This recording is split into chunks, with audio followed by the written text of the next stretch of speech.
Esse é um projeto que nós estamos pensando, né, para desenvolver nesse semestre e ao longo do próximo ano também. E primeiro eu vou falar sobre a importância do tema.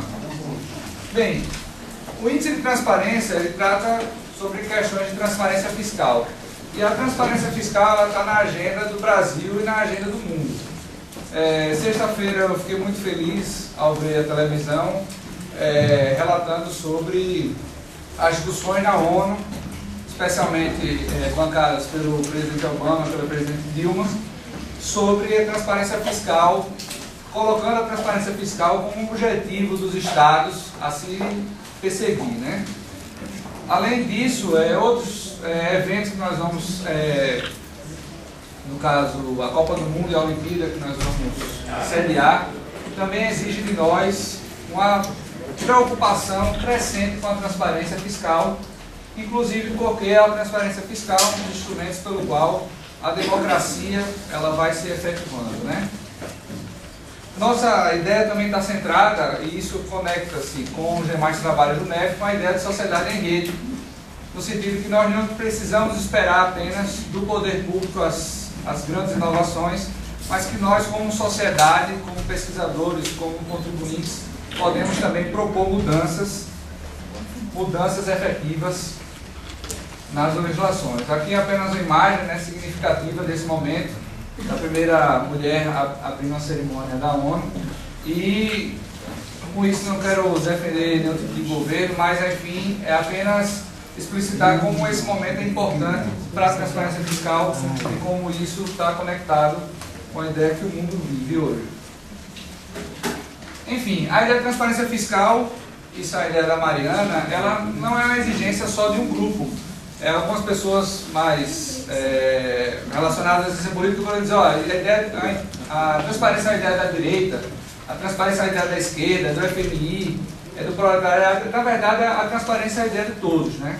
A transparência ela transcende essa ideia política e ela é exigida, por exemplo, pelo FMI, é exigida pelos trabalhadores, é exigida por vários tipos de sociedades, por vários tipos de participação, é exigida pelo Estado e é exigida também pelos cidadãos de maneira geral.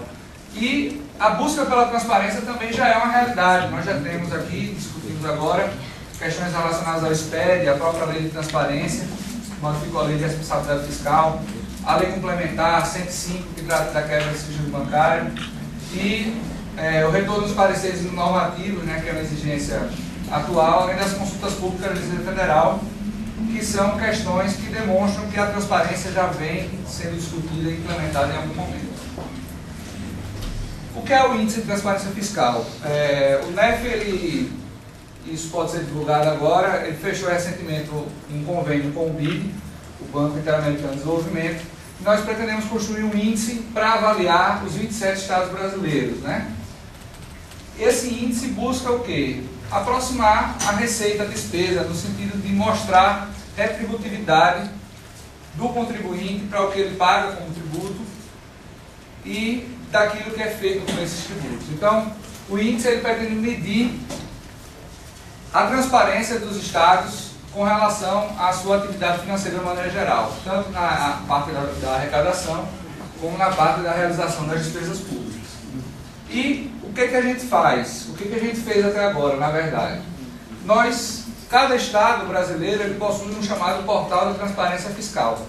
E esse portal, ele divulga as ações, os dados, na verdade, sobre receita, sobre despesa e outros dados relevantes. O que nós fizemos? Nós fizemos uma análise completa de todos os sites de todos os estados. E nessa análise nós, preliminarmente, fomos simplesmente relatando o que existia lá. Nós não estamos ainda avaliando os estados, nós queremos, pelo contrário, conversar com os estados para que eles construam os critérios de avaliação. Mas, primeiramente, nós precisamos conhecer o que os estados já publicaram.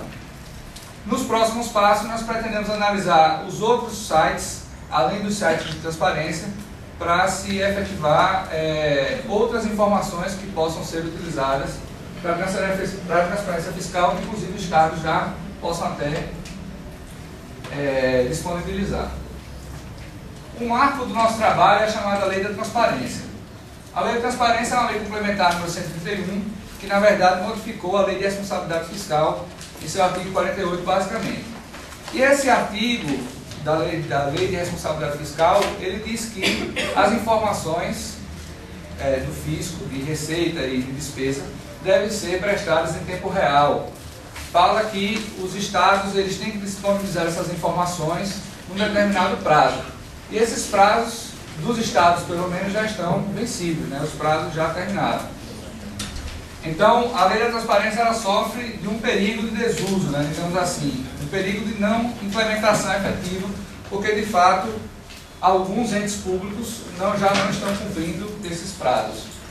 Segundo lugar, a necessidade de unificação de critérios dessa lei. Então, nós pretendemos, com base nesse diálogo em rede, construir os conceitos de transparência, construir os conceitos das informações que devem ser disponibilizadas. Esse diálogo entre estados, né, também é importante. Nós vamos ver que é uma das principais necessidades no caso da transparência fiscal. Também já existe de alguma forma relacionado ao SPED, como o pessoal comentou. Então, quais foram os resultados dessa análise preliminar, dessa análise desse site de transparência? O que a gente pôde encontrar? Além dos relatórios que nós fizemos de cada estado, nós montamos uma tabela com informações que nós consideramos relevantes, né? Considerações sobre receita, despesa. Então, sim e não seria quais os estados que disponibilizam, quais os estados que não disponibilizam as informações. Nós colocamos também outras duas legendas, né? Parcialmente, quando apenas parte dessas informações foram informadas, e indefinido quando não se pode dizer se a informação está ou não completa. Então, por exemplo, diálogo entre fisco e contribuinte. Nós catalogamos algumas práticas que os estados possuem. Por exemplo, e-mail. Nós temos 8 estados que disponibilizam e-mail e 19 não disponibilizam. Número de telefone para contato. 13 estados disponibilizam e 14 não. Então nós fomos catalogando essas informações para ter um ponto de partida para se construir um índice. Nesse gráfico aqui, nós temos dados em relação a, por exemplo, receitas transferidas aos municípios. 20 estados disponibilizam informação e 7 estados não disponibilizam. Balanço geral do estado. Apenas 11 estados disponibilizam, 16 não disponibilizam. E dados como, por exemplo, empenho, liquidação e pagamento, ou seja, as despesas. Elas são detalhadas ou não. 15, nesse caso, se enquadrariam no critério, enquanto 12 não. Temos outros critérios também, por exemplo, no critério da despesa real. 4 estados não se sabe se eles colocam em tempo real ou não. Eles colocam despesas relativamente recentes, mas não há informação se elas são colocadas em tempo real ou não. 13 não disponibilizam, 1 disponibiliza parte e 9 disponibilizam.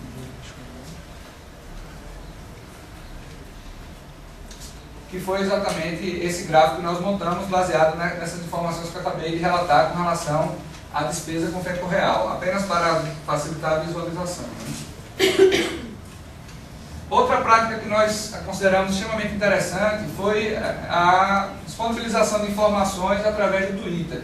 Nós percebemos que alguns estados eles criaram o Twitter, que é uma rede social, para que todos pudessem ter um diálogo efetivo e tivesse outras formas de divulgação da transparência fiscal. Outra inovação ou boa prática que nós percebemos foi com relação ao estado de Goiás, que ele disponibilizou informações sobre os 100 maiores fornecedores do estado. Então você entra lá no site de transparência e ele dá acesso às principais empresas que contratam para o estado. Isso incrementa absurdamente a transparência fiscal, no sentido de que, se você quer fiscalizar as grandes corrupções, certamente eles estarão entre as maiores empresas e não entre as menos importantes em termos de despesa do Estado. Então, isso nós consideramos uma prática boa, né? Uma inovação. Outra inovação que nós consideramos entre os sites dos estados, né, uma prática interessante, foi a do estado do Mato Grosso e do estado de Pernambuco. Vocês podem ver que eles disponibilizam as informações por meio dos mapas dos territórios. Então você coloca lá ações de infraestrutura, eu coloquei como critério. E aí você encontra em cada cidade, quais são as obras que estão sendo realizadas lá. Você coloca saúde e também aparece o que está sendo gasto com programas. O Estado de Pernambuco também coloca algumas informações, não tão relevantes quanto a do Mato Grosso, mas ele disponibiliza o mapa de uma forma até mais fácil de se perceber, né? Então aqui o município de Petrolina, então você vai, olha no município, clica lá e você tem acesso às informações sobre aqueles municípios. O Estado de São Paulo ele se destacou, entre outras coisas, pelo detalhamento, né, e pela forma de disposição das informações, né? Vocês vejam que ele não apenas disponibiliza informação, como ele procura facilitar para o cidadão a visualização dessas informações. Então, se eu quero saber quanto se gastou com custeio, além de eu ter a informação bruta, eu tenho essa informação trabalhada através de gráficos. E outros estados fazem isso, mas o estado de São Paulo se destacou nesse aspecto. Outras inovações que nós encontramos, por exemplo, o serviço de atendimento ao cidadão em Santa Catarina. Foi o único estado que nós fizemos isso. Como nós vimos várias informações sobre diálogo com contribuinte, sobre telefones, horário de atendimento, nós ligamos para lá e perguntamos sobre dúvidas antes de se identificar com pesquisadores e eles afirmaram que nos atenderam muito bem, além de tudo, conseguiram esclarecer algumas dúvidas e depois nós verificamos e perguntamos quantas pessoas vocês têm aí. Nós temos 15 analistas fiscais e 10 auditores fiscais para atendimento ao cidadão via telefone. Ele disse que no começo essa prática gerou um grande acesso de contribuintes ligando e tal, e depois, como eles foram disponibilizando as perguntas frequentes nos sítios, nos portais de transparência, o número de ligações passou a cair. Então é algo que nós ainda não temos consolidado, mas nós vamos buscar pesquisar mais, né? Então, quais foram as nossas primeiras conclusões, né? Primeiramente, a dificuldade de leitura dos dados apresentados pelos estados. Como os estados não têm critérios unificados, cada estado você tem a informação disponibilizada de uma forma diferente. E muitas vezes essas informações não são de fácil leitura, são informações difíceis, complexas até para nós que pesquisamos na área. Imagine para o cidadão. Em segundo lugar, a disparidade dos formatos dos portais de transparência. Nós percebemos que, apesar de a lei existir e obrigar a criação dos portais, não houve uma preocupação tão intensa no sentido de fornecer informações padronizadas, ou ao menos informações mínimas em cada portal. Então tem portais que você tem informações maravilhosas, mas que não tem outros. Já outros portais no mesmo sentido. Então, isso na verdade, que é o ponto 4, ele é uma coisa boa num certo sentido. Por quê? As boas práticas elas não estão concentradas em poucos estados. As boas práticas elas estão concentradas, então, de certa forma, disseminadas pelos estados. Então, as boas práticas de São Paulo, combinadas com as boas práticas de Santa Catarina, com as boas práticas de Goiás, você já tem aí bons elementos para se incrementar a transparência fiscal. Então, basicamente, foi isso que a gente fez até agora.